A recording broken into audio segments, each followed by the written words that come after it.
peux dire que je suis absolument écœuré par ce qui se passe. Ça fait des mois que ça dure, ça fait des mois que il y a des bandes de voyous, de racailles qui nous pourrissent la vie. Et puis maintenant, ben voilà, une étape, un degré supplémentaire a été franchi. Maintenant, ils foutent le feu dans les commerces, dans les épiceries.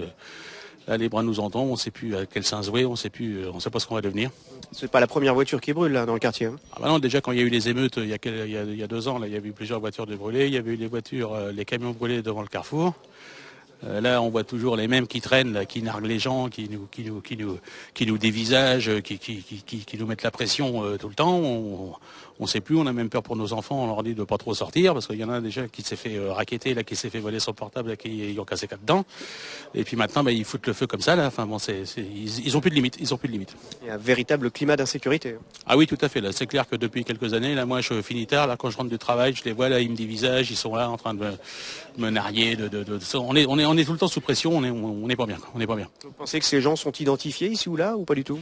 Bah là, nous, on les connaît. Hein, ça, c'est clair qu'on les voit. On les voit qui se promènent, les capuches là. Et on les voit qui nous larguent là. Bon, pour moi, on sait qui c'est, mais après il faut les prendre sur le fait, je pense, et puis et avant de les déférer à la police, quoi. La police peut pas non plus être là tout le temps. Enfin bon, faut les prendre sur le fait, parce que de toute façon, là, on a l'impression qu'ils sont en toute impunité. Le quartier a bien changé.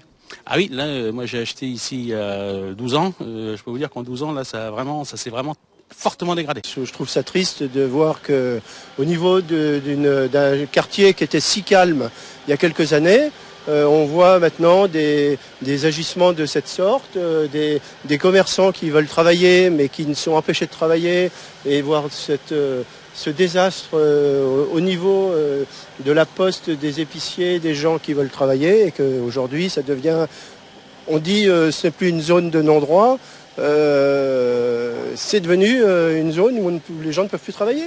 Bon, j'espère que les clients viendront toujours sur le site de ce centre commercial qui a été un centre très magnifique il y a quelques années, mais là ça devient difficile à voir tout ce qui se passe. Et je fais appel aussi à la municipalité pour qu'elle prenne aussi des décisions un peu plus fortes, notamment sur tout ce qui a été en vitrine cassée depuis un certain temps, des gens même dont vous faites écho des fois dans la presse en disant que les gens ne veulent plus venir parce qu'ils se sentent en insécurité. Donc je voudrais un petit peu qu'on prenne conscience de toutes ces difficultés que traverse aujourd'hui un quartier qui doit pouvoir bien vivre et vivre normalement. L'état de votre magasin, qu'est-ce qui va se passer pour vous là? C'est mon locataire qui doit effectivement prendre des décisions par rapport à son activité, parce que moi je suis propriétaire des murs, mais je pense que les assurances vont jouer le jeu, que